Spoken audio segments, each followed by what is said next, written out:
అందరికీ నమస్తే అండి. Welcome to public issue TV.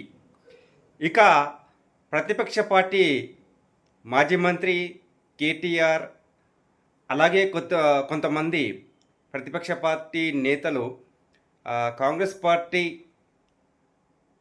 ప్రభుత్వం సీఎం రేవంత్ రెడ్డిని గుంపు మేస్త్రి అని చెప్పేసి అంటూ ఉంటారు. అయితే దీని పట్ల సీఎం స్పందించురండి.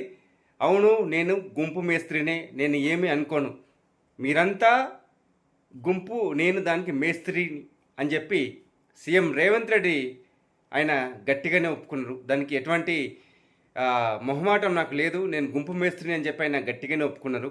దీనికి మరి కేటీఆర్ ఏమంటారో మనం కూడా చూద్దాం. నేను గుంపు మేస్త్రినే, చాలా మంది అవహేళన చేస్తారు. నేనేం అనుకోను, నేను గుంపు మేస్త్రిని, గుంపు అంతా నాది, గుంపుకు నేను మేస్త్రి, ఈ గుంపు అంతా నాది, ఈ గుంపు. నేను గుంపు మేస్త్రినే, చాలా మంది అవహేళన చేస్తారు. నేనేం అనుకోను, నేను గుంపు మేస్త్రిని, గుంపు అంతా నాది, గుంపుకు నేను మేస్త్రి, ఈ గుంపు అంతా నాది, ఈ గుంపు.